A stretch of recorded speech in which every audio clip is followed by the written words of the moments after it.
Chers amis, frères et sœurs, bonjour, bonsoir. Mon nom est Ketli Charles Desjoie. Aujourd'hui, on va lire pour vous le livre Événements des derniers jours. Jésus non seulement nous a laissé cette belle promesse, je reviendrai, mais il nous a aussi montré comment nous préparer pour le recevoir dans la paix. Cet ouvrage fait partie de ces instructions. D'une manière claire et impressionnante, ce livre nous explique que nous vivons les derniers jours de l'histoire de cette terre. Des questions fondamentales comme le crible, la pluie de l'arrière-saison, le sceau de Dieu et la mort de la bête, la fin des temps de grâce, les 7 dernières plaies et le retour de Jésus y sont aussi présentés. Événement des derniers jours est d'une valeur inestimable pour tous ceux qui désirent se préparer à rencontrer le roi des rois et le seigneur des seigneurs. Événements des derniers jours, le chapitre 3 intitulé « Dis-nous, quand cela arrivera-t-il » Sous-titre « L'explication du délai prophétique » Pages 41 à 46, paragraphes 102 à 123. La longue nuit triste est épouvante, mais le matin est retardé par la miséricorde divine, car si le maître revenait déjà, nombreux seraient ceux qu'il trouverait non préparés. 1868.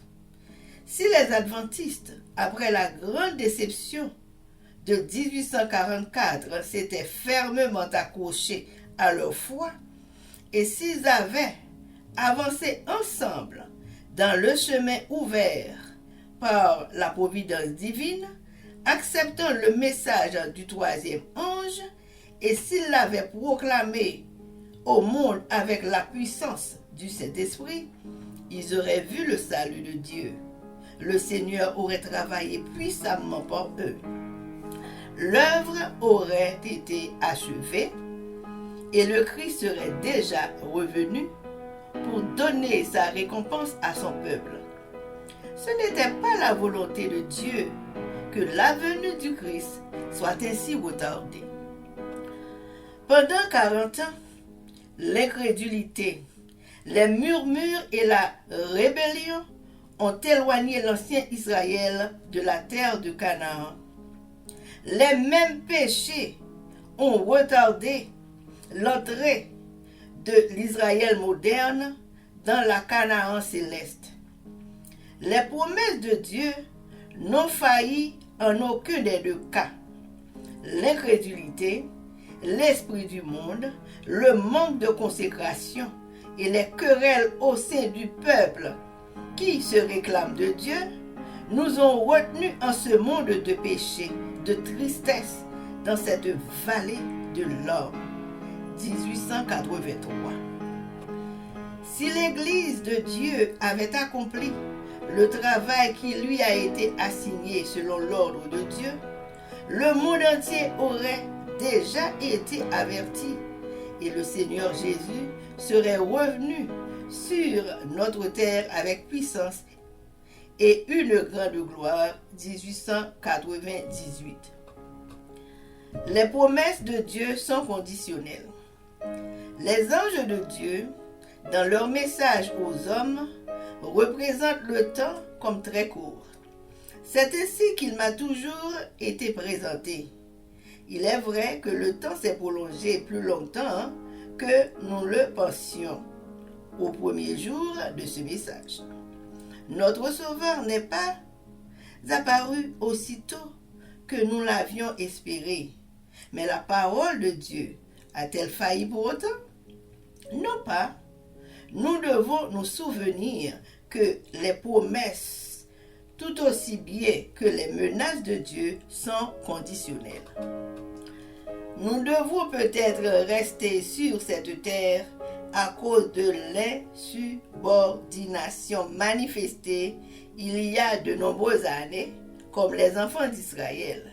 Mais, pour l'amour du Christ, son peuple ne devrait pas accumuler péché sur péché en accusant Dieu d'être responsable de sa mauvaise façon d'agir.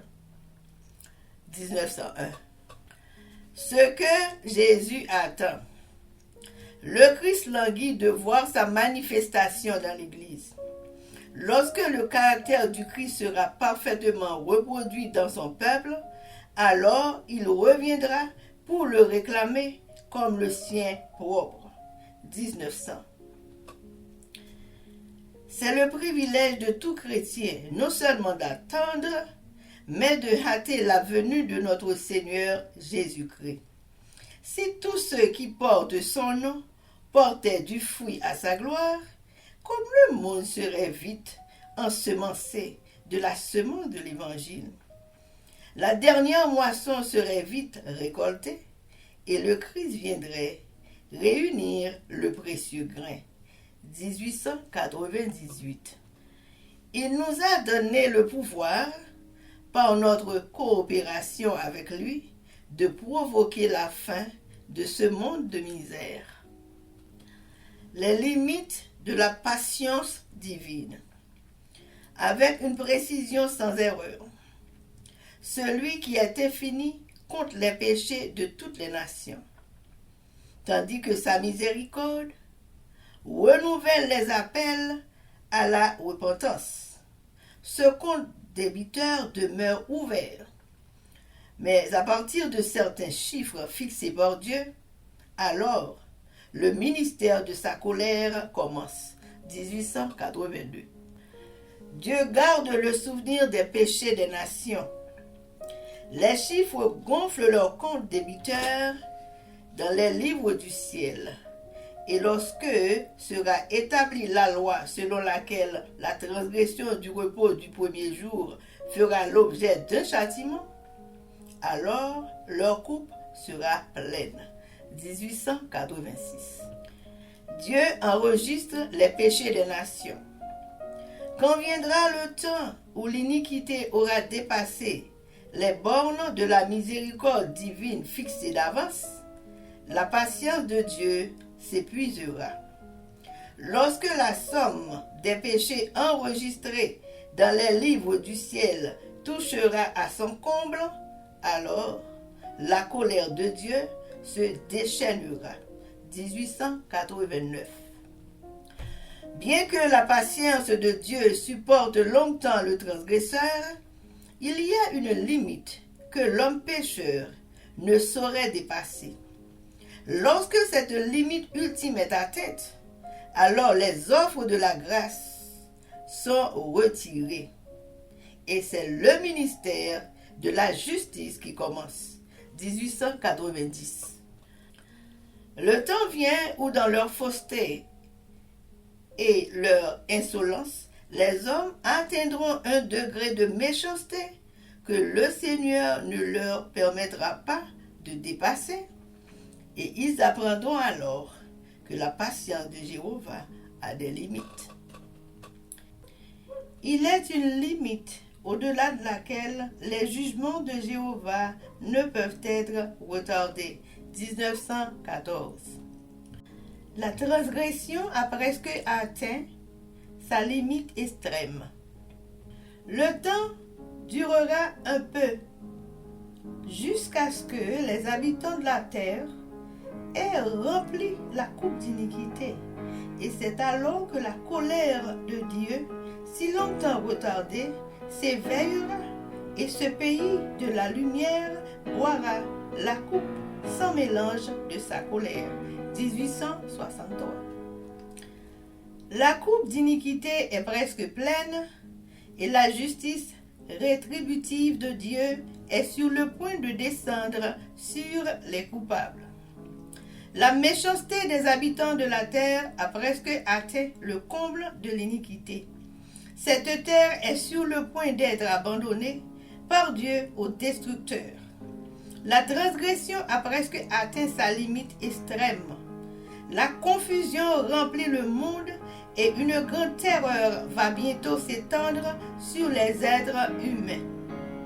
La fin est très proche. Nous qui connaissons la vérité, nous devrions nous préparer à l'événement terrible qui va surprendre le monde. Pensons sans cesse au grand jour de Dieu.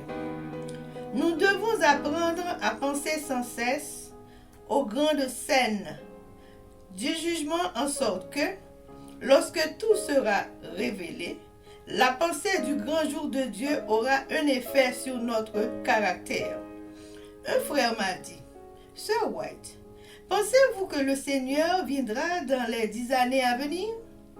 Mais quelle est la différence pour vous s'il vient dans 2, 4 ou 10 ans? » Eh bien, dit-il, il me semble que j'agirais différemment si je savais que le Seigneur revient dans 10 ans. Et que feriez-vous donc, dis-je? Eh bien, dit-il, je vendrai ma propriété et je me mettrai à sonder la parole de Dieu. Puis, j'avertirai les gens autour de moi et je les exhorterai à se préparer à sa venue. Je supplierai le Seigneur afin d'être prêt à le rencontrer. Je dis alors, si vous saviez que le Seigneur ne viendra pas avant 20 ans, vivriez-vous différemment? Il me répondit, oui, je pense. Quel égoïste dans l'idée qu'il vivrait différemment s'il savait que le Seigneur revient dans 10 ans. Enoch ne marcha pas moins de 300 ans avec Dieu. Que cela nous serve de leçon et nous montre que nous devons marcher avec Dieu chaque jour. Nous ne sommes pas en sécurité si nous ne l'attendons pas en veillant. 1886. L'urgence des temps. Que le Seigneur n'accorde aucun repos, de jour ou de nuit, à ceux qui sont maintenant insouciants et indolents de la cause et l'œuvre de Dieu. La fin est proche. C'est là ce que Jésus voudrait que nous gardions toujours présent à l'esprit.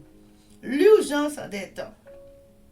Lorsque nous nous tiendrons avec les rachetés sur la mer de verre, munis des harpes, d'or et des couronnes de gloire devant l'immensité de l'éternité, alors nous comprendrons combien courte était la période d'attente et d'épreuve. 1886. Chers amis, frères et sœurs, c'était Événement des derniers jours. Merci.